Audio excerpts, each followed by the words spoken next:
السلام عليكم ورحمة الله وبركاته.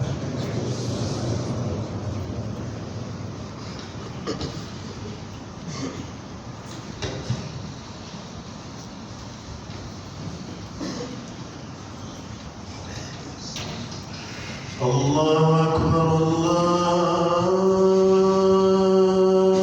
أكبر الله أكبر الله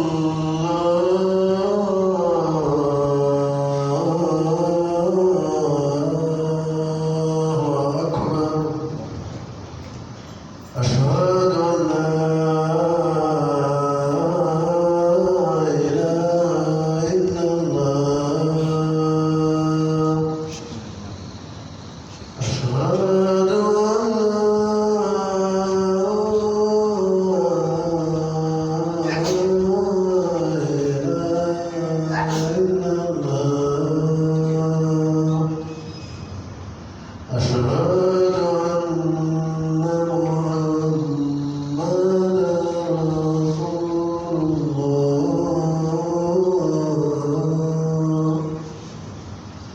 أشهد أن محمدا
الحمد لله رب العالمين، نحمده ونستعينه ونستغفره ونستهديه، ونعوذ بالله من شرور أنفسنا ومن سيئات أعمالنا. من يهده الله فلا مضل له، ومن يضلل فلن تجد له وليا مرشدا. واشهد أن لا إله إلا الله وحده لا شريك له، إله الأولين والآخرين وقيوم السماوات والأراضين. ونشهد أن سيدنا ونبينا وحبيبنا محمدا عبده ورسوله. اللهم صل وسلم وبارك عليه كما صليت ورحمت وباركت على إبراهيم وعلى آل إبراهيم في العالمين إنك حميد مجيد. عباد الله، اتقوا الله حق التقوى وراقبوه في السر والنجوى. Nous remercions Allah subhanahu wa ta'ala, nous lui demandons ses grâces et sa guidance, et nous lui demandons aussi de nous protéger contre nos mauvaises âmes. Chers fidèles, celui que Allah guidera dans cette vie vers son chemin, vers sa religion, vers la croyance, personne ne pourra lui égarer dans la vie. Quant à celui que Allah égarera de son droit chemin, ne lui est pas montré comment courir envers lui, comment s'incliner devant Allah, personne ne pourra lui guider sur cette terre qu'Allah nous en préserve. Chers fidèles, craignons Allah subhanahu wa ta'ala comme il se doit, dans nos propos, dans nos actes, dans nos échanges, dans tout ce que nous faisons dans cette vie, dans nos visibilités comme dans nos cachets. C'est ce qu'Allah nous a recommandé tout moment dans le Saint-Coran.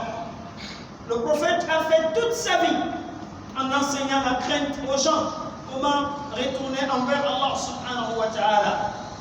Cependant, leurs soucis, leurs craintes, tout ce qu'ils veulent dévier ou éviter, et ils seront écartés de cela. Chers fidèles, quelques rappels concernant cette situation qui a pris tout le monde entier et que tout le monde a la panique chez soi et tout le monde a la peur concernant cette épidémie que nous avons entendue et nous sommes en train de vivre en l'instant et le monde d'ailleurs. Chers fidèles, le musulman le comprend autrement. Le musulman récupère ce genre de choses autrement. Comment? Il voit ce qu'il a fait, ses manquements à l'égard de son Seigneur, et il reprend le chemin. Nous avons dit par le passé que c'est une punition. C'est une épreuve qu'Allah a éprouvé ses serviteurs pour les montrer qu'il est le seul propriétaire de cette vie de tous les temps. S'il veut, il veut détruire, il peut détruire ce monde en un clin d'œil ou moins que cela. Mais lorsque ce genre de cas arrive à la communauté ou bien à l'humanité, et tout le monde peut amener sa version, et tout le monde peut proposer ses solutions préventives. Ça peut être logique. Vous n'allez jamais retarder d'entendre, de prendre des dispositions étatiques, communautaires, familiales, individuelles. Tout cela pourra être des vérités applicables et aussi possibles. Mais là où ce monde injuste ne touche pas, c'est de dire aux gens d'arrêter le mal, d'arrêter la désobéissance d'Allah, le Tout-Puissant qui peut anéantir ce monde, et plus que ce monde en quelques clins d'œil.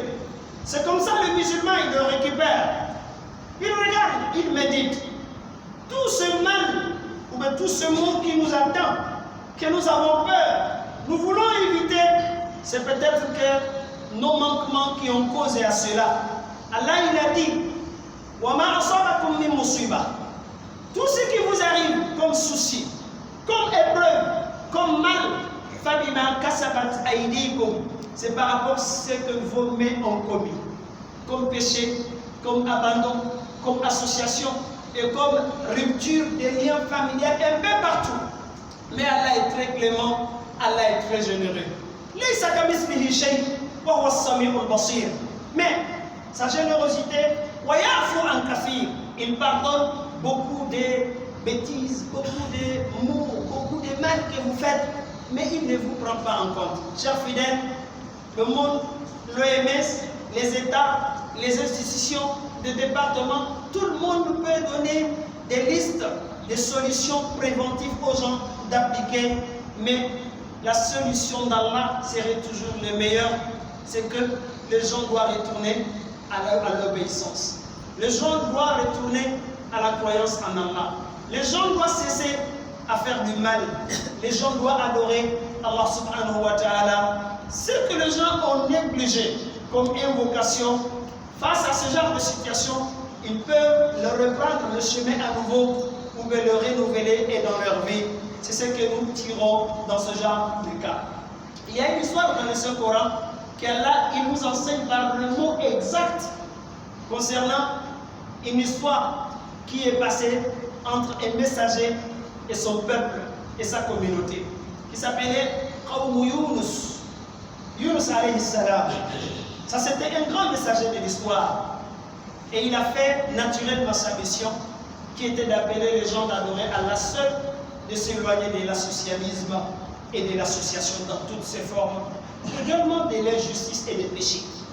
Mais Allah lui a prouvé aussi que son peuple n'ont pas été soumis, ils ont démenti, ils l'ont nié. Mais un jour, Yunus alayhi salam, il dit à son peuple, Inna Allah musabbihukum ba'da thalath. attendez, après 3 jours de là, Allah, il va vous envoyer une calamité et un désastrement. Il va vous anéantir. Lorsqu'il a dit ça à son peuple, ils ont entendu que le 3 jours passe.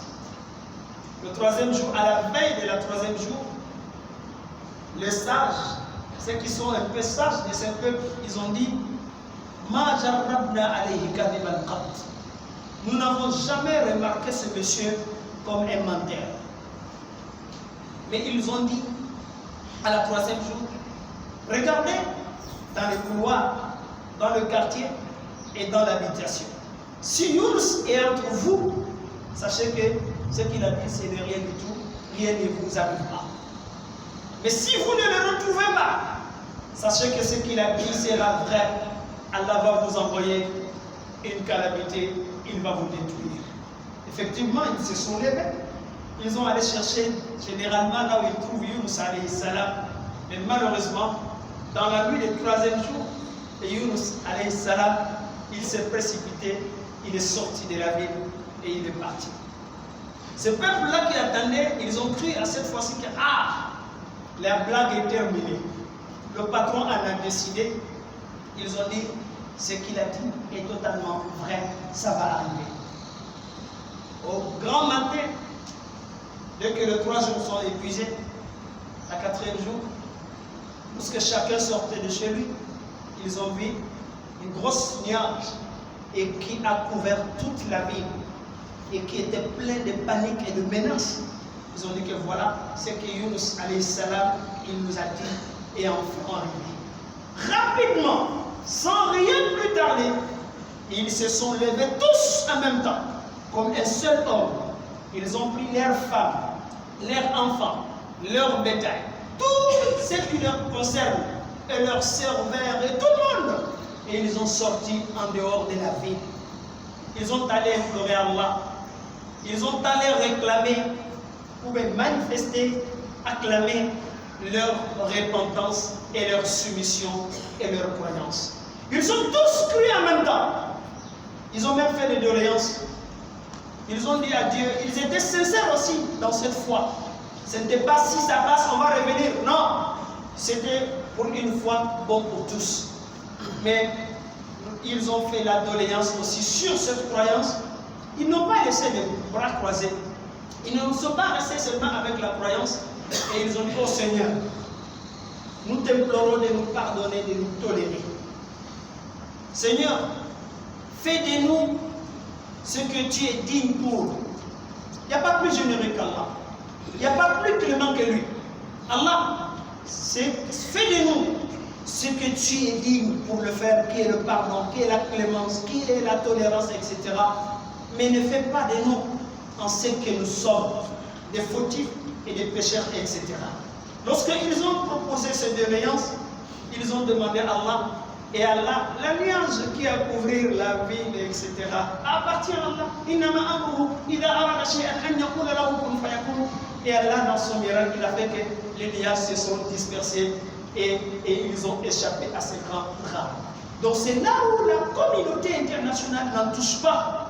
Mais le musulman, comme je vous ai dit tantôt, il le récupère. Il voit ce qu'il a fait comme mal.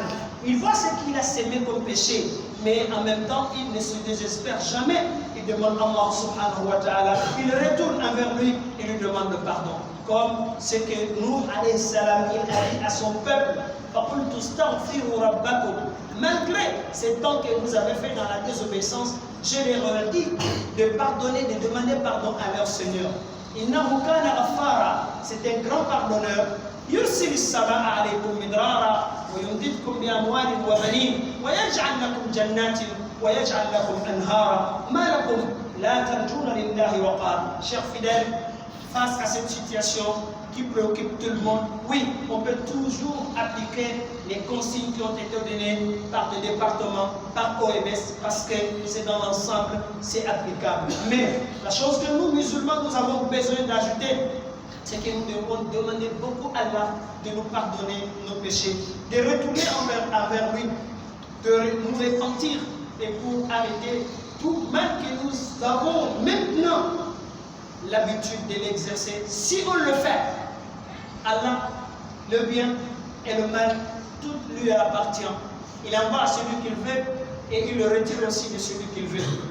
Le Coran nous a abordé dans un autre verset de Surat Al-A'raf, وَلَوْ أَنَّ أَهْلَ الْقُرَى, toutes les villes, ou tous les villages qui ont été détruits par l'histoire et dans l'histoire, si ce peuple-là, ils ont crié à Allah subhanahu wa ta'ala, et ils ont eu la crainte d'Allah, ils ont arrêté le mal, le péché de tout bord et tout genre. Qu'est-ce qu'Allah a dit? On allait ouvrir les portes du ciel sur eux, que la bénédiction, la richesse, la tranquillité, la santé allait descendre, allait leur couvrir de partout. Voilà qu'ils cadavent. Mais ils ont demandé, ils ont nié, ils ont désobéi, ils ont commis trop de péchés. Nous les avons pris par rapport à ce qu'ils faisaient comme mal et dans cette vie. Chers fidèles, comme je vous ai dit tantôt, ce quelques rappels, nous, les musulmans, nous pouvons l'appliquer. Que chacun de nous, il retourne envers Allah. Il sait ce qu'il a fait au fond de lui. Si ce n'est que lui et Dieu, personne n'en sait ce que chacun de nous a fait. Retournons tous en masse envers Allah. Demandons-lui pardon, demandons-lui la grâce et de nous préserver contre ces dangers. أقول قولي هذا واستغفر الله لي ولكم فاستغفروه إنه هو الغفور الرحيم.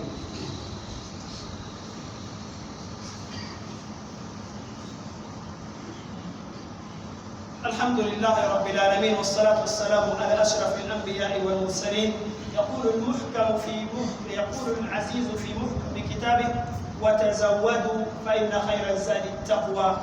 Et prenez votre provision dans cette vie qui est la crainte, qui est de vous retourner envers Allah subhanahu wa ta'ala. Souvent, dans ce récupérement du musulman face à cette situation, nous pouvons aussi nous rappeler des enjeux que le prophète sallallahu alayhi wa sallam avait l'habitude de toujours citer, tels que les invocations qui font partie des plus belles traductions du prophète Mohammed sallallahu alayhi wa sallam.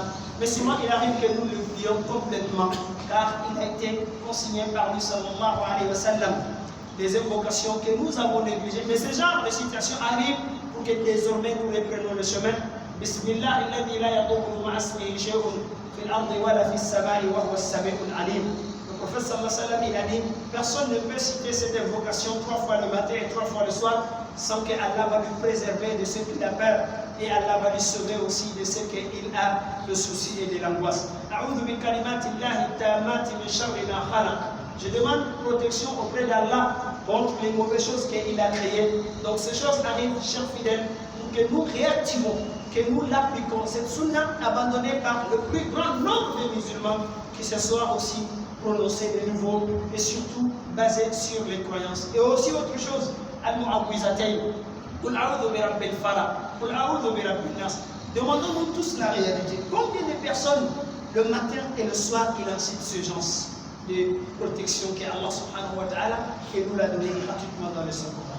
Donc ce genre de situation, lorsque ça arrive, ne suivons pas la panique, ne suivons pas la panique. Vous allez entendre laver les mains régulièrement. Nous les musulmans, on était déjà dans le chemin. Il faut vous préserver, il ne faut pas vous mélanger dans la... Tout ça, c'est de manière préventive que les autres ont donné. Ça peut être applicable pour réduire, pour tirer aussi aux causes qui peut nous réduire aussi le taux de ces infections, etc. Mais nous avons prôné par le passé que l'islam est une religion de la propriété qui nous a recommandé à haut niveau. Aujourd'hui, je crois que le monde n'a pas le choix de suivre les références de l'islam qui ne pas se serrer les mains entre les femmes et les hommes. Et pourquoi il les laisse aujourd'hui? Pourtant, l'islam nous a orienté de faire cela, de mettre un écart, de ne jamais serrer la main d'une femme qui ne vous appartient pas. Ils sont en train de l'appliquer aujourd'hui. Et qui nous intimidaient hier par rapport au voile, par rapport à la couverture de la femme. Je crois qu'aujourd'hui, ils n'ont pas le choix de le faire d'une manière ou l'autre. Donc c'est pour dire que les musulmans étaient déjà sur le chemin. Les musulmans étaient nés toujours pour le bien-être de la vie, pour se rapprocher d'Allah subhanahu wa ta'ala, au-delà de toutes ces spécificités que l'islam a pris le devant. Et nous avons la foi en Dieu, nous croyons en Allah et nous allons nous retourner envers lui subhanahu wa ta'ala. C'est pour cela que nous disons dans chaque événement qui arrive, qui peut nous dépasser, qui mais qui peut ne pas nous dépasser. La hawla wa la quwwata illa billah. Voici le dogme, voici le chemin des musulmans. Chers fidèles, ne restons pas dans le panique. Ça va se dire de ne pas se regrouper, de ne pas se camoufler quelque part. Oui, ça peut être vrai, parce que souvent, ce n'est pas tout le monde qui applique ces principes de la prévention et dans notre religion. Donc, chers fidèles, à ne jamais oublier. À chaque fois que l'autre monde essaye de faire asseoir ses propositions pour pouvoir réduire les taux des infections, pour pouvoir réduire le mal, le musulman, il prend le grand lot qui est de la croyance, qui est de suivre les recommandations d'Allah subhanahu wa ta'ala. Ces punitions, ce peur et cette panique-là, Allah subhanahu wa ta'ala, ça ne lui ajoute rien à son pouvoir. Mais souvent, il envoie ce genre de situation. Comme je dis, je réitère encore, c'est pour nous réveiller la conscience. إن في ذلك لذكرى لمن كان له قلب أو ألقى السمع وهو شهيد. Toutes ces situations, les citations du Coran et la sunna du prophète Muhammad sallallahu alayhi wa sallam, dans leur ensemble, la dhikra, c'est une méditation, c'est un rappel. Liman kana lahu qalbun, pour celui qui a un cœur, pour celui qui est croyant, pour celui qui est musulman, ou alqa sam'a, au moins, il a des rappels peut-être, mais il a entendu le rappel, ou alqa sam'a, et il a écouté attentivement les prêches, ça lui est touché, ça lui est marqué. Il est conscient de ce qu'il a fait en réalité en cachette comme péché. Nous demandons à Allah subhanahu wa ta'ala de nous préserver contre toute épreuve, de nous donner la santé où que nous soyons, de préserver nos pays musulmans et tous les autres pays du monde. ربنا آتنا في الدنيا حسنة وفي الآخرة حسنة وقنا عذاب النار. اللهم أعز الإسلام والمسلمين وأذل الشرك والمشركين ودمر أعداءك أعداء الدين. اللهم اشف مرضانا ومرضى المسلمين. اللهم فرج همنا وهم المسلمين. اللهم اغفر لجميع موتى المسلمين الذين شهدوا لك بالوحدانية ولنبيك بالرسالة وماتوا على ذلك.